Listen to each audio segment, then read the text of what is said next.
Thank you. I'm wearing a mask today for a little extra caution. I was sick most of the week, but yesterday I felt much better. Today, much better. I tested negative for everything I tested for, so I apologize, but I will stay up here afterwards and not mingle. So, this topic obviously is one that I feel like I have to talk about, and it was obvious months ago that it was coming up. I want to start by saying that I'm not an immigration expert. And second, the current pace and extremism of this new administration makes it hard to keep up. So I'm asking for your understanding for any omissions or errors. And third, I want to emphasize that we all practice self-care because this battle is going to go on for a long time. Long-time efforts require that you do it sustainably. So take care of yourself as well.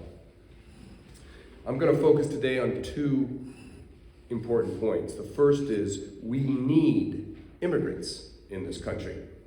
The president actually himself has said that on many occasions. He simply doesn't act on it.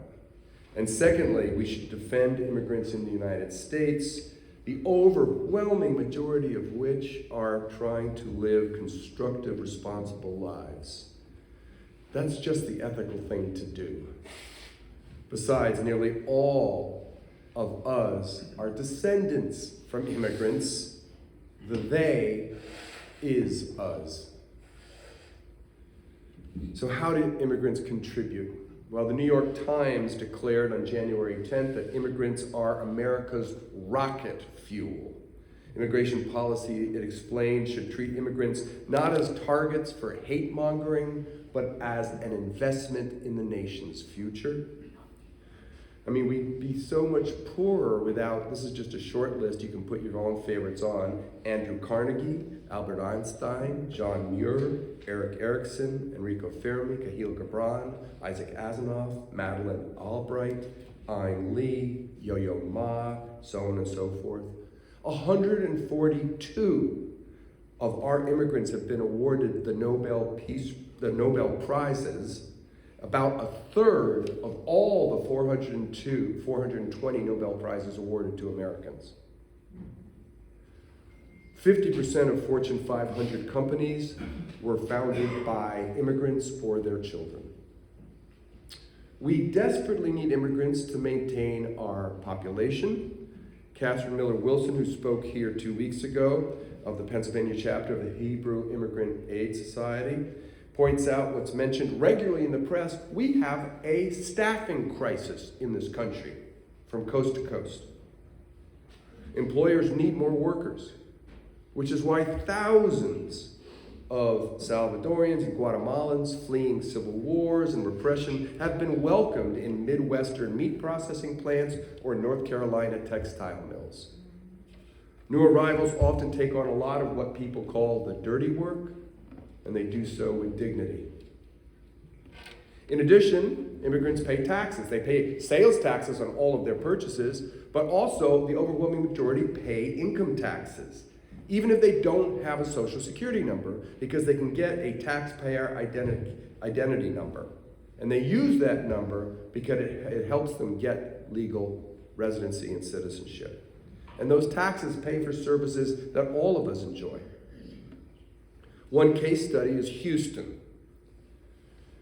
It has benefited in particular by immigration. The city's population has doubled since 1990. Today, 40% of Houston's doctors, petroleum engineers, and scientists are immigrants. They've reinvigorated the local economy, and they've created jobs. They haven't taken them away. Unlike Houston, compare that to the state of Alabama. Back in 2011, they passed a series of laws that were incredibly restrictive towards immigrants. It made it illegal to hire, rent property to, or transport undocumented immigrants. David Scher, who was the former chairman of the Birmingham Regional Chamber of Commerce, a pretty center or right group, bemoaned Alabama's, quote, terrible reputation for being unwelcoming. As a result, the population of Birmingham has shrunk steadily, and unemployment is high, and houses are being vacant.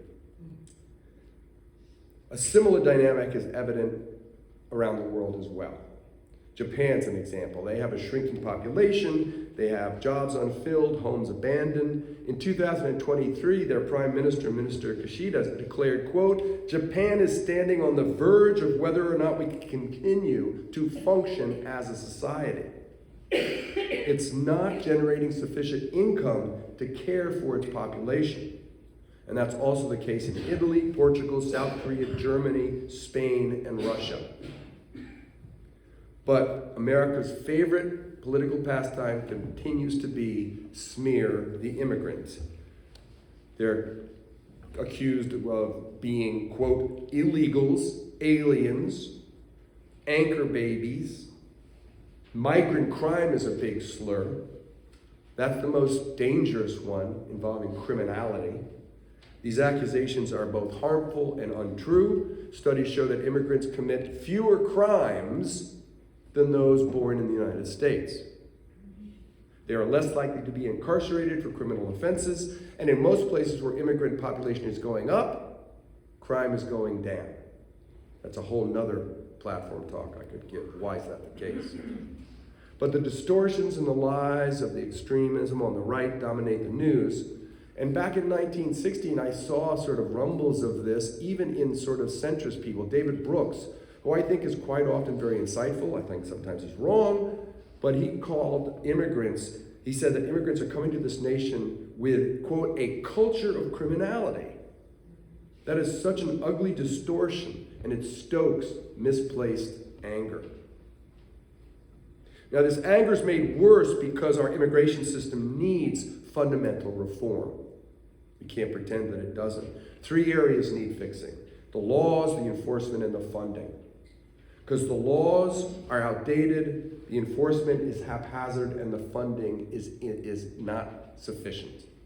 Now, it may seem weird to say that it's not sufficient when the fact is that the Department of Homeland Security oversees 66,000 law enforcement officers. Those are half of all federal law enforcement officers. But remember, those are enforcement officers. They're not the staff necessary for processing applications and facilitating legal residency. We have a very thin bottleneck for that. And as a result, during the Biden administration, most of the 8 million people who settled in the U.S. did so unlawfully. And this is a disservice to everyone. Those recent arrivals, immigrants who've lived here for many years and are waiting for citizenship, and for the rest of us. As the Times puts it, chaos has been a predictable result. Employers get desperate, and then they take advantage of the chaos because the system is very easy to game. They're not held accountable for verifying the status of their employees, while they should be checking the original documents that they bring to the country showing their status. They mainly use the E-Verify system. But the E-Verify system is not something that actually checks whether the documents put in there are legitimate. Social security numbers have to be given, but workers give often social security numbers of other people. In the mid-2000s, there was a chief executive of an identity protection company who published his social security number on a billboard as a marketing gimmick, and 165 undocumented workers used that social security number. So immigrants are trying to follow the rules and wait for a legitimate social security number, but others who are not, that creates resentment. Those bending the rules make them feel angry, and that's one reason why many immigrants voted for Trump. They thought that he would fix the system, and now even they are being targeted for deportation, regardless of their status.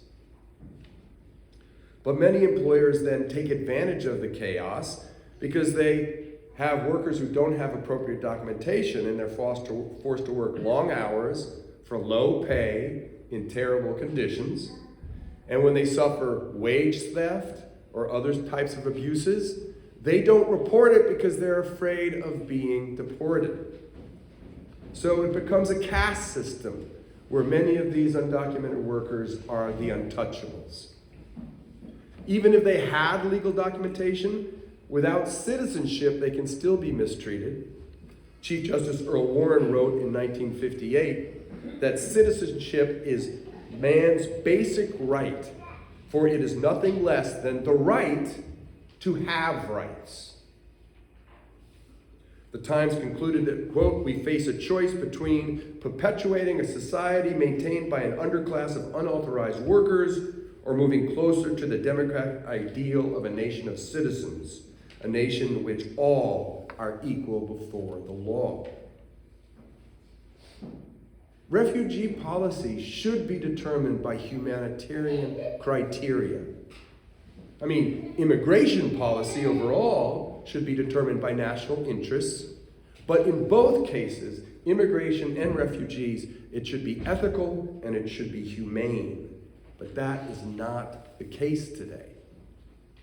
Neither the Republicans or the Democrats are really solving the problem. As the Times puts it this way, he says both parties need a reality check. But as you know, the incoming administration has very little need of reality. During his campaign, Trump accused immigrants of, quote, poisoning the blood of our country, a disgusting term with references that you can link yourself to extremism in Europe half a century ago. He called immigrants animals. He said they are dumped from jails, prisons, and mental institutions into our country. In the first 2 days of office, Trump issued 50 executive orders on immigration, refugees, and border security, and most of them used rhetoric very similar to those words used by people who are preparing for genocides. Now that is perhaps hyperbole, but that's what Catherine Miller Wilson said from this dais. She assured me that she's not prone to hysteria and that that is not hyperbole. But look at the titles of the executive orders. One is Protecting American People Against Invasion. Another is National Emergency at the Southern Border. They call illegals, they use the term illegals to refer to human beings, and so on and so on. And once they're dehumanized, immigrants become the target for harsh treatment. Trump suggested that water-filled trenches at the borders have snakes and alligators put in them. He said we should electrify the border wall and add, quote, spikes on the top that could pierce human flesh. I mean, he's just playing into this desire for vengeance and hatred and violence. He said that we should use tear gas and shoot migrants in the legs. At one time, his team suggested sending 250,000 troops to patrol our frontiers. Now, all that rhetoric has consequences because it encourages abuse by law enforcement officers, certainly. Many become what the ACLU call badge-wearing vigilantes. The rhetoric increases unwarranted traffic stops and arrests over technicalities. Civil rights abuses occur, and that lowers the trust in law enforcement officers. And it emboldens random people to become vigilantes. Former DHS Chief of Staff Miles Taylor predicts more, quote, roaming bands of armed citizens illegally detaining people and handing them over to the authorities. So many people seem willing to sacrifice our humanity for a false sense of security. So, most of you know this. Trump is moving forward with following the guidelines from Project 2025 to strip 700,000 people of their temporary protected status. Now, many of them are Afghans, Venezuelans, Cubans, Haitians, and they face deportation back to life-threatening situations. The administration is trying to normalize this process, trying to get us ready to see deportation camps around the country, or allow us to say it's okay to start using Guantanamo as a prison camp. The White House, Homeland Security, and other agencies that are involved are staffed with xenophobic extremists. It's very clear. They're loyal, that's their one quality, they're loyal to Trump. Stephen Miller, Deputy Chief of Staff, joyfully declares how Trump is coming to save America with his awe and shock and awe blitz. Now, the deportation of millions is beginning. It's just beginning. There is a limit to how much he can do. Border Czar Thomas Homan, though, Secretary of Homeland Security, Kristi Noem, are using this Project 2025 playbook, and they're bending federal agencies to their will to follow the administration policy. Trump has said from the beginning he wants to carry out the largest deportation operation in American history. He may try to create a deportation army by cobbling together the military, federal agents, and state and local police to work together. Miller said we should nationalize the National Guard from several states. And they're starting to raid homes and workplaces and places of worship. Sanctuaries no longer exist. The new administration also is attacking existing immigrant benefit programs like DACA, the Deferred Action for Childhood Arrivals, which protects more than 500,000 young dreamers, and the temporary protected status given to people from places where there's armed conflict and natural disaster that may end. Although protections for asylum seekers is pretty strong in this country, generally they're not subject to immigration issues. They're allowed to be there, but they may end as well. And Trump is trying to kill the constitutional guaranteed birthright citizenship, as you know. That may not stand up in court. I can't imagine. It's pretty dang clear in the Constitution. But he is trying to bar undocumented children from schools. He got very bad PR 8 years ago when he separated parents from his children, but I don't think that's off the table. And what makes this flurry of fanatical reaction more alarming is that so many of the undocumented people don't have any idea what's going on. There's a lack of clarity. There's no certainty whatsoever. Immigrants are not sure what protections are going to be taken away. Miller Wilson told me that one of Trump's executive orders would instantly change the status of hundreds of thousands of immigrants from legal to illegal. An awful example of moving the goalposts.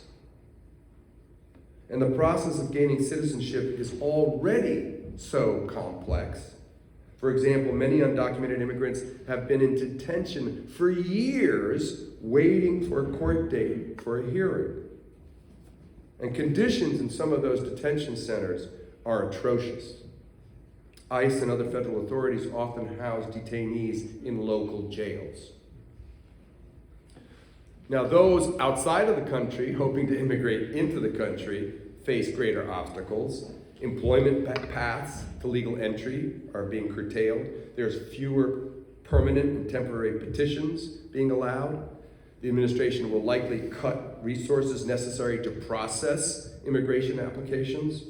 National interest waivers, EB-1 petitions, O-1 petitions for non-immigrants are going to decrease.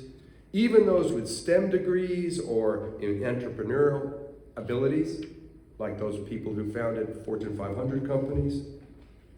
And Trump will likely rescind deference memos and block the extension of petitions. And self-sufficiency, which is often necessary to be proven to get into the country, that bar is being raised, what it counts to be self-sufficient. So undocumented people are going to face not only inability to get documentation that's legal, but hostility in this country. Congress has not traditionally had a lot of oversight over U.S. Customs and Border Security agents. And the tactics are likely to become more brutal since immigration agents are being granted greater and greater legal immunity. Trump suggested deputizing state and local police officers and granting them immunity for civil rights violations in raids on workplaces and sanctuaries. So we have to do more to protect the immigrants coming to this country, whether they're undocumented or documented. How do we do that? One of the things I'm going to suggest is that we support a number of organizations that I have on a list here.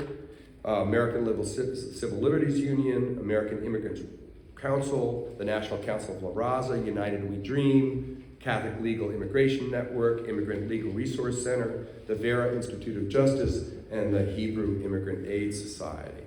On the back of it is a card that it can be cut, photocopied, cut, folded over, and given, which gives just basic phrases that immigrants can use if confronted by ICE agents.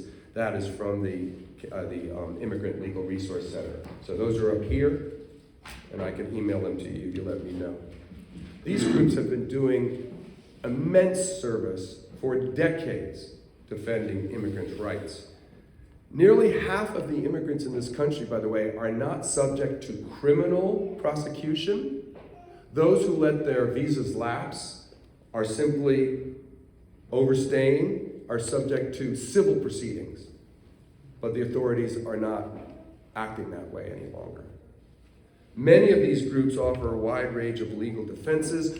One of them, the irony of this is that one of the legal defenses is to argue for originalism, which is one of the favorite arguments of the right wing. Because early American jurisprudence strongly defended the rights of individuals against states against the heavy-handed federal tactics. So maybe that's what we need to do. The Trump administration is very happy to sacrifice the Constitution for their immigration goals, though, that's for sure. But maybe a few originalists on the right can be pulled to defend the rights of individuals and states. Now, if the Trump administration, you okay there, Mark? Okay.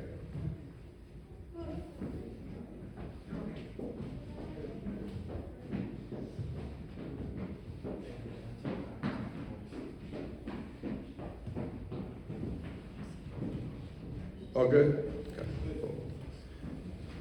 If the Trump administration loses court battles, it may start to use even more questionable and extreme tactics. You may have heard Trump citing the 1798 Alien and Sedition Act or the 1806 Insurrection Act, but he's using those to try to justify using the military if there are more legal challenges against his wishes. The courts have generally resisted allowing the military to meddle in domestic affairs. The Bill of Rights has remained strong despite many pressures to wear it down. Protection against unreasonable search and seizures guaranteed by the Fourth Amendment is generally not overridden by immigration concerns, so we can lean into that. Fourth and Fifth Amendments guarantees of equal protection can limit extremism.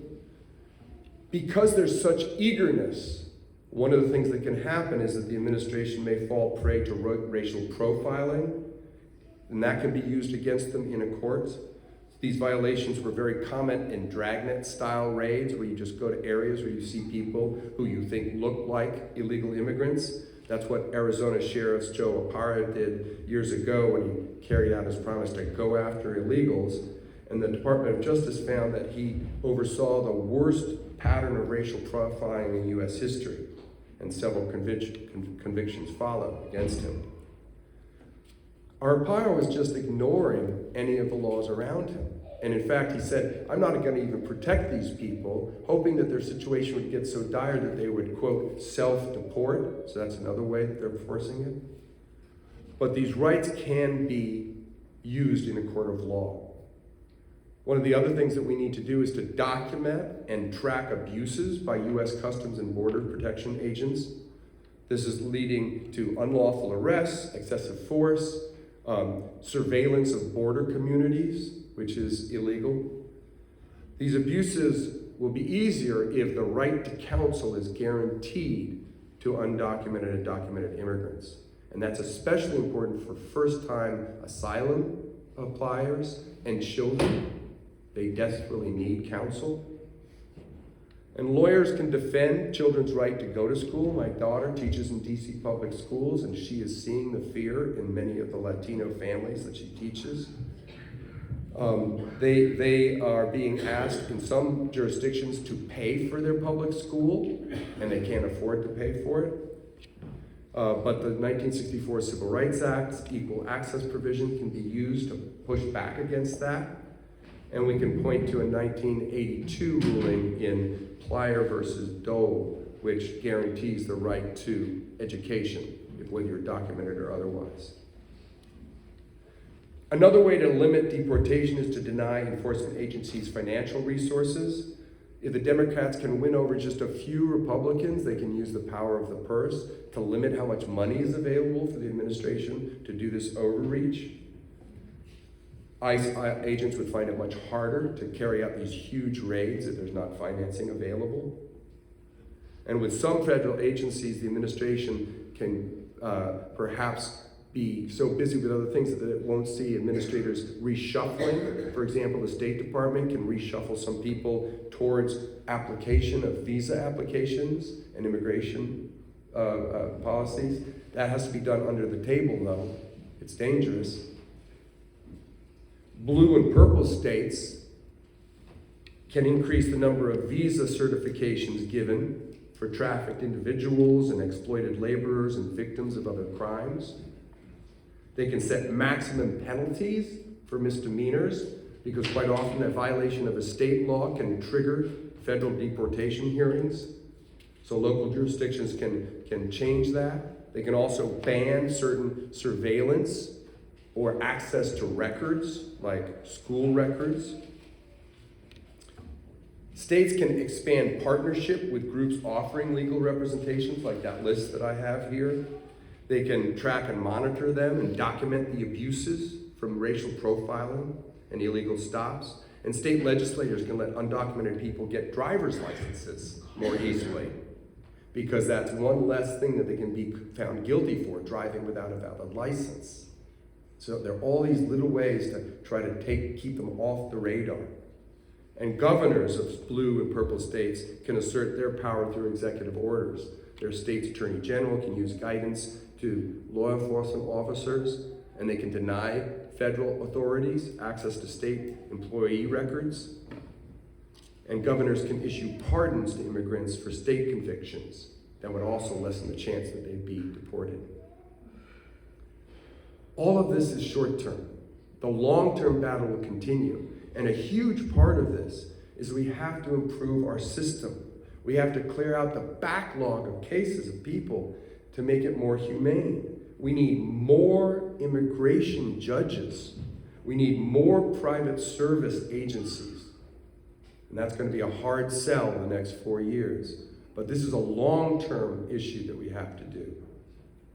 It'll make it easier to treat immigrants as unique and consider the dangers each one of them face due to their country of origin or personal situations. We have to improve management at the border.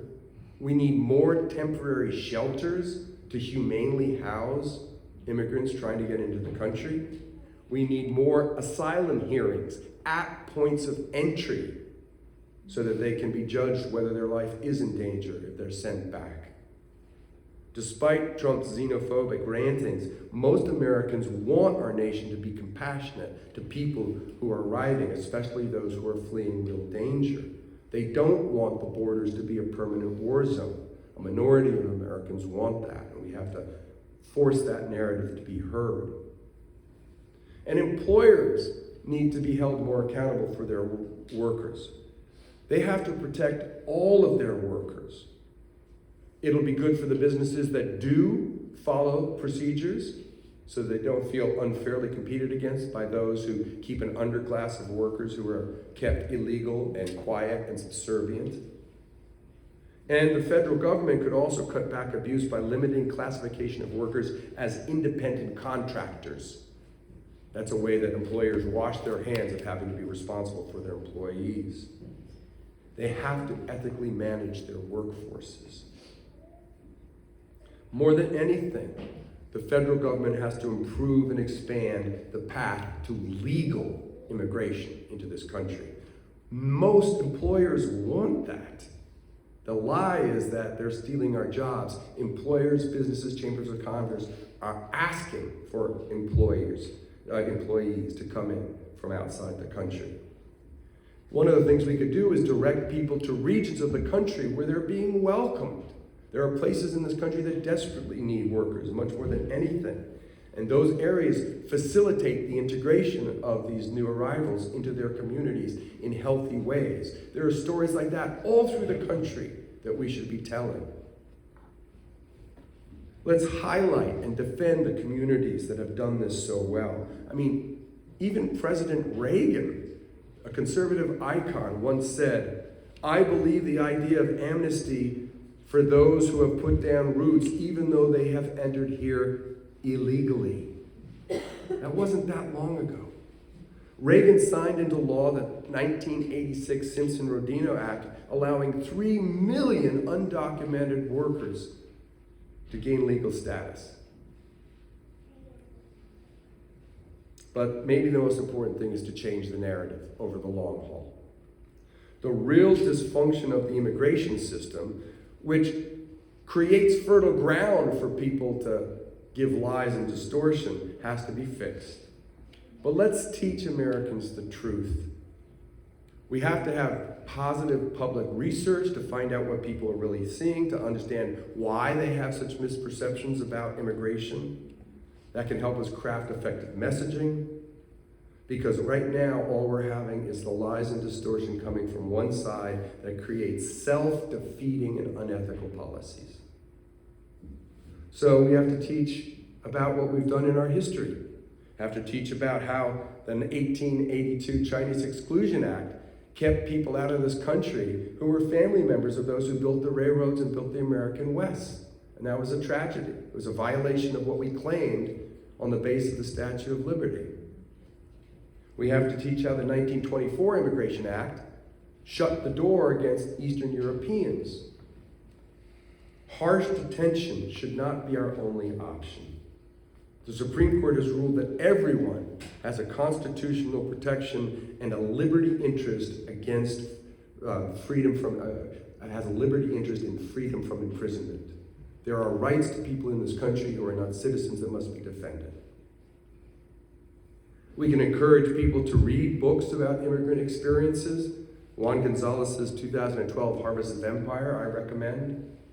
They show what the stories of these immigrants and how they're fleeing from horrible conditions in Latin America due to narco-traffickers and corrupt governments, two horrors that are made worse by U.S. policy over the years. People from Guatemala, Honduras, El Salvador particularly are in danger due to our nation's addictions to drugs and guns. The amount of guns flowing from the United States to Latin America has been going up and up and up over the last few decades. Political gamesmanship and the pressures to forcing small nations to become export economies have destabilized these nations. Let's teach people how xenophobia and racist immigration runs counter to our values as a nation. Most Americans should know that history. It should know how we have long recruited workers, like the Bracero program, in order to bring workers for our economic benefit. Current contributions need to be emphasized as well. Let me emphasize that despite the terrible political situation we are in now, the public supports humane and ethical immigration policy. According to an Immigration Hub GSG survey from March of 24, 2/3 of battleground states voters rejected banning asylum. 4/5 of people opposed reinstating family separation. More than 2/3 of the electorate support pathways to legal citizenship for dreamers and longtime residents. Let's keep repeating those truths, and let's keep saying that we are a nation of immigrants. As Catherine Miller Wilson put it, immigrants are us. I mean, obviously, the founder of ethical culture, Felix Adler, immigrated to the United States when he was 7 years old, and he found this country amazingly welcoming. Let's tell that story. My own father-in-law, Dr. George Morales, came to the United States to become a doctor here. He experienced some bigotry, but generally felt it was an incredibly welcoming country. We have to tell those stories, our stories. Let's take the nation back from that horrible narrative that we've been told. It's at the expense of our moral conscience and our economy. I'm going to end by sharing the words of one of our new heroes, the Episcopal Bishop of Washington, Reverend Bud. She appealed to Trump directly. She asked him, quote, "Have mercy, Mr. President, on those in our communities. These children fear that their parents will be taken away, and that you help those who are fleeing war zones and persecution in their own lands, and find compassion and welcome here. The people who pick our crops and clean our office buildings, who labor in poultry farms and meatpacking plants, who wash the dishes after we eat in restaurants and work night shifts in hospitals, they may not be citizens or have proper documentation, but the vast majority of immigrants are not criminals. They pay taxes and are good neighbors. Grant us the strength and courage to honor the dignity of every human being. Though it may feel like we're swimming upstream, we have to ensure that we get back to ethical immigration policy." Thanks, people. Keep the faith.